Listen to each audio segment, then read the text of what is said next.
और आपने देखना शुरू कर दिया है प्रेस बिहार। सरकार और प्रशासन ने बीपीएससी अभ्यर्थियों पर नहीं, राष्ट्रपिता के आदर्शों पर डंडा चलाया है। बिहार में बीते दिन जो तस्वीरें निकलकर सामने आ रही है और जिस तरह से सरकार और प्रशासन के बाद राजनीतिक पार्टियों तक ने बिहार के अभ्यर्थियों और उन युवाओं के साथ बर्ताव कर रहे हैं जो राज्य की सबसे बड़ी परीक्षा में शामिल होने वाले अव्वल छात्र हैं, वे बिहार की रसातल स्थिति को उजागर करता है। इतिहास गवाह है, जब जब युवाओं ने दम भरा है सरकार को झुकना पड़ा है, लेकिन आज भले ही राजनीतिक पार्टियां अपनी रोटी गोल कर रही हो, विपक्षी पार्टियां अपना फायदा देखकर जुबान चलाता हो या बंद करता हो और मीडिया भले ही इस आंदोलन को इग्नोर कर रहा हो। हमने देखा आज मीडिया में बीपीएससी आंदोलन में जिस तरह से न्यूज अपडेट हो रहे हैं, उससे यह स्पष्ट होता है कि जैसे वे आंदोलन नहीं उपद्रवी का काम कर रहे हैं। उन्होंने बिहार को किस तरह नुकसान पहुंचाया है। उन्होंने ना तो सरकार को गालियां दी है, ना तो नारेबाजी की है और ना ही किसी तरह का अव्यवस्था फैलाया है और ना ही किसी तरह का उन्होंने नुकसान किया है। फिर कल रात 9 बजे के आसपास की घटना में बिहार ने वह नजारा पेश किया जो सोए हुए कुंभकर्ण को भी जगा दे, लेकिन ना तो सरकार के कान तक आवाज गई है और जनता की आवाज को बुलंद करने वाला लोकतंत्र का चौथा स्तंभ माने जाने वाले मीडिया ने भी बीपीएससी की खबरों को तुल देने की बजाय यह खबर चला रहा है कि बिहार में नीतीश कुमार पलटी मारेंगे। इस खबर को चलाइए तब जब पलटी मार दे, क्योंकि पलटी मारने से तो कोई किसी को रोक नहीं सकता है। बीपीएससी छात्र पर जिस तरह से प्रशासन ने कार्रवाई की है वह प्रशासन की क्रूरता को दिखाता है। छात्र के इस आंदोलन पर विपक्षी पार्टी शासन व्यवस्था को, शांति व्यवस्था को नुकसान पहुंचाने का काम कर रही है, लेकिन प्रशासन और सरकार के निशाने पर ले रखा है तो सिर्फ उन छात्रों को जो अपने हक की लड़ाई लड़ रहे हैं। ये न केवल छात्र की आवाज है बल्कि बिहार की जनता की आवाज है, जिसने लोकतंत्र के तहत आंदोलन करने का निर्णय लिया, जिसने वाटर कैनन पर तिरंगा लहराया, जहां जनगण मन गाए गए और जिस दौरान जो जहां होता है वही खड़ा रहता है, लेकिन प्रशासन ने उन्हें बुरी तरह से सभी को पीटा है। बिहार में इस दौरान लड़कियों के साथ प्रशासन के दुर्व्यवहार की खबरें सामने आ रही है और इस तरह की खबरें आ रही है जो इस सरकार पर न केवल सवाल उठाती है बल्कि ऐसा लग रहा है जैसे यहाँ बिहार में कोई सरकार नहीं है, नहीं कोई सत्ता है, कोई सीएम है ही नहीं। जिस महिला के सहारे आज सत्ता तक जाने का रास्ता हर सरकार ने अपनाया है, आज उसे भी नहीं बख्शा जा रहा है और यह भी उस राज्य में जहां सरकार महिलाओं के फेवर में मानी जाती रही है और महिला जिसके छुपे हुए वोटर्स में रही है। छात्र आंदोलन से निकले नेता सीएम नीतीश कुमार और विपक्षी पार्टी से सुप्रीमो लालू प्रसाद यादव इस तरह खामोश है जिसकी कल्पना तक नहीं की जा सकती है। बिहार की प्रशासनिक व्यवस्था किसी से छिपी हुई नहीं है, प्रशासन की नाकामयाबी किसी से छिपी हुई नहीं है। प्रशासन के लिए भी लोकतंत्र है और प्रशासन भी लोकतंत्र और संविधान में बनाए गए नियमों पर चलती है, न कि नेताओं के सामने दुम हिलाकर। यही प्रशासन बिहार में शराबबंदी मामले में फेल है और यह प्रशासन निहत्थे छात्रों पर अत्याचार करने से चूक नहीं रहे हैं। कहा गया है कि भीड़ को हटाया गया, भीड़ को हटाने के लिए आंसू गैस छोड़े जाते, लाठियां क्यों बरसाई गई? चुपचाप लाठियां छात्र खा रहे हैं और सरकार और प्रशासन उनके साथ ऐसा बर्ताव कर रहे हैं जैसे लोकतंत्र को नुकसान पहुंचाया जा रहा हो। लेते हुए बैठे हुए छात्रों को डंडे से बेरहमी से पीटा गया है और दे दनादन लाठियां बरसाई गई हैं। इस तरह से मारा गया है जैसे जानवरों को भी नहीं मारा जाता है, चाहे पूरा सिस्टम ही खामोश क्यों ना हो, चाहे इस आंदोलन को दबा ही क्यों ना दिया जाए, लेकिन अब बिहार के आवाज और बुलंद इरादों को कोई दबा नहीं पाएगा। यह आंदोलन वह बदलाव अवश्य लाएगा जो सत्ता की नींव हिलाकर रख देगा। इतिहास गवाह है और यह गांधी मैदान विभिन्न राजनीतिक उठापटक का गवाह रहा है। साल 1956 में भी छात्र आंदोलन हुए थे, तब जवाहरलाल नेहरू को झुकना पड़ा था। 1956 में जिन छात्रों ने आंदोलन का नेतृत्व किया था, उन्होंने ही यूपीएससी की परीक्षा में उसी साल टॉप स्थान हासिल किया था। जेपी आंदोलन छात्र आंदोलन था, जिससे निकले कई नेताओं ने आज तक सत्ता में शासन की है और उनकी एक खास प्रतिष्ठा इस समाज और देश में रही है। लेकिन छात्रों के साथ ऐसा बर्ताव से न केवल बिहार की जनता बल्कि पूरा देश स्तब्ध है।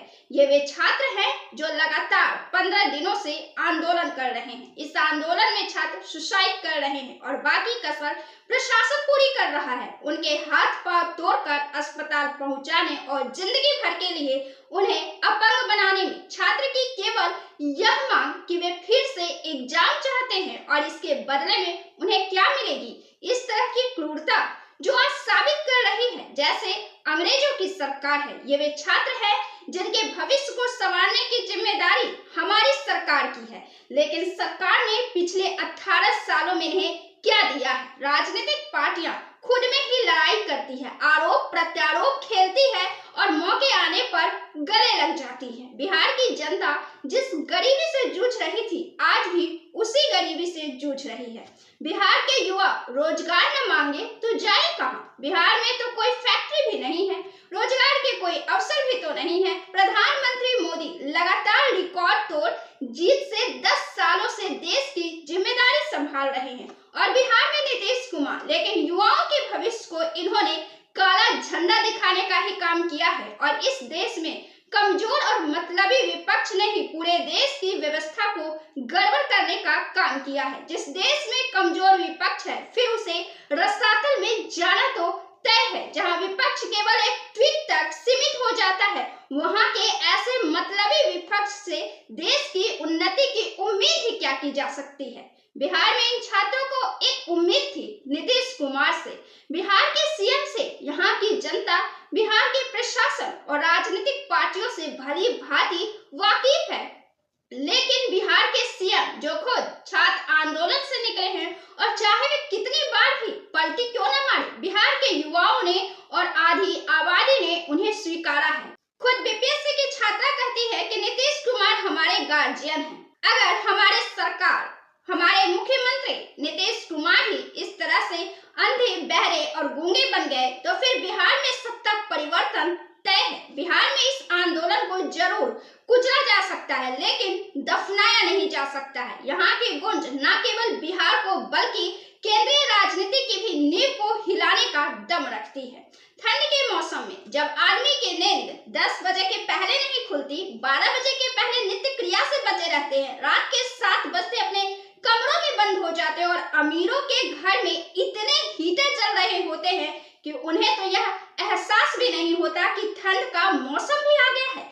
ऐसे में किसी को यह शौक नहीं है कि वे लगातार धरने पर हो और पानी की बौछार सहे। इतनी ठंड में जब लोग पानी का एक कतरा छूने से बचते हैं और जरा सी चोट जहन को हिलाकर रख डालती है, वो पुलिस की बर्बरता पूर्वक लाठियां वैसे ही हंसकर खा रहे हैं जैसे देश की आजादी में बापू के सिपाही ने खाई थी, जैसे सत्याग्रह हुआ था। आज प्रशासन और सरकार न केवल अभ्यर्थियों पर दंगा चलाया है, बल्कि महात्मा गांधी के आदर्शों और आंदोलन पर दंगा चलाया है। बिहार की जनता इन्हें माफ नहीं कर पाएगी। जैसे निहत्थों पर अंग्रेजों ने बर्बरता किया था, आज वही नजारा पटना के गांधी मैदान में दिखा है। उन छात्रों की क्या गलती थी? सिर्फ वे यह मांग कर रहे हैं कि वे फिर से एग्जाम चाहते हैं और अपने जिद पर हैं। विधायक, सांसद और यहाँ तक कि हमारे सीएम और पीएम को अगर निर्वाचन क्षेत्र से हटकर किसी अन्य निर्वाचन क्षेत्र से चुनाव लड़ना पड़ जाता है तो उन्हें नानी याद आ जाती है। और आप लगातार पिछले कई सालों से बीपीएससी एग्जाम को मजाक बनाकर रख दिया है। कभी कुछ तो कभी कुछ। लॉकडाउन के बाद से एक भी ऐसा बीपीएससी का एग्जाम नहीं हुआ हो जिसमें आयोग ने कोई अड़ंगा नहीं लगाया है। इस दौरान कितने सारे बदलाव कर दिए गए हैं जिसमें सिस्टम ने अपना नाकामयाबी और काला चेहरा नहीं दिखाया है। बिहार में अगर पर्याप्त रोजगार के अवसर होते तो आखिर क्यों ये युवाओं को आंदोलन का सहारा लेना पड़ता। जिस बिहार में 14 साल होते लड़कियों की शादी हो जाती है, थोड़े से शिक्षित परिवार में 18 साल में और स्नातक लड़कियां पूरी भी नहीं करती है कि अच्छे परिवारों से लड़कियों को ब्याह कर विदा कर दिया जाता है और 2 रोटी और छठ के लिए लड़कियां जिंदगी भर संघर्ष करती रहती है, गुलामी करती रहती है। और वही लड़के की स्थिति की बात करें तो वे बेरोजगार जीने को मजबूर है और 4 पैसा न कमा सकने की वजह से उन्हें खुद में ग्लानि और घर, परिवार, समाज, सिस्टम सबसे अकेले लड़ाई लड़नी पड़ रही है, सिर्फ अपने सांस को चलने देने के लिए। क्या ऐसे बिहार में सरकार की जिम्मेदारियां खत्म हो चुकी है? क्या ऐसे बिहार में विपक्ष के मुंह में दही जम गया है? सबसे कम रोजगार बिहार में है, सबसे अधिक गरीबी बिहार में है। बिहार जितनी गरीबी और बेरोजगारी यूपी में भी नहीं है। बिहार के अनएम्प्लॉयमेंट एक्सचेंज रिपोर्ट में दर्ज बेरोजगारों की संख्या 22 लाख है। 80 लाख बिहार में स्नातक है। कुल 1 करोड़ ऐसी आबादी है जो कॉलेज में है और कॉलेज से निकले हैं। नीति आयोग के रिपोर्ट में बिहार सबसे गरीब राज्य है और दरअसल यह इससे भी हकीकत में गरीब राज्य है। यहाँ 80% किसान है और यहाँ के किसानों की आय बेहद कम है। 32% किसान हरियाणा और पंजाब में मजदूर है। 92 लाख मनरेगा के तहत काम करते हैं, जहां काम मिलता है तो कभी नहीं भी मिलता है। यह वह बिहार है जहां 10,000 महीना कमाना भी एक अच्छा इनकम माना जाता है। यह वह बिहार है जहां किसी को 1,000 भी सरकार की तरफ से मिल जाता है तो यह बिहार के समाज में ऑक्सीजन की तरह काम करता है। मानो ऐसा लगता है जैसे 1 लाख रुपये मिल गए हो। बिहार की इस दुर्दशा का जिम्मेदार कौन है? आजादी के इतने साल बाद भी बिहार की तस्वीरें नहीं बदली है। बिहार के गांधी मैदान से निकलकर आई तस्वीरें और बीपीएससी छात्रों के साथ किया गया ऐसा दुर्व्यवहार को न छात्रों को ऐसी उम्मीद थी और न जनता को ऐसा उम्मीद था, बल्कि उन्हें बिहार के सीएम पर भरोसा था। लेकिन बिहार के युवाओं के साथ हुआ यह व्यवहार नीतीश कुमार की छवि को वास्तव में धूमिल कर चुका है और विकास पुरुष के नाम से जाने वाले नीतीश कुमार का राजनीतिक और चारित्रिक पतन की ओर इंगित करता है, क्योंकि बिहार के युवाओं का विश्वास टूटा है। इन छात्रों के विश्वास को इस सिस्टम ने कुचला है। वे लगातार यह कह रहे हैं कि उन्हें इसकी कदापि उम्मीद नहीं थी कि जो खुद इन परीक्षाओं से होकर गुजरेगा, जहां के सीएम खुद छात्र आंदोलन से निकले होंगे, वे छात्र पर इस तरह की बर्बरता करेंगे। उनके मानवाधिकार के साथ भी खिलवाड़ हो रहा है। इस सिस्टम का पूरा दुर्व्यवहार, जिस पर पूरा सिस्टम भले ही खामोश हो गया हो, लेकिन जनता के दिलों में तस्वीरें अंकुरित होना शुरू हो गई है और आज बिहार सत्ता विहीन नजर आ रहा है। शांतिपूर्वक और तिरंगे के साथ अपनी मांग कर रहे अभ्यर्थियों के शरीर पर नहीं, बल्कि राष्ट्रपिता के आत्मा पर यह चोट है।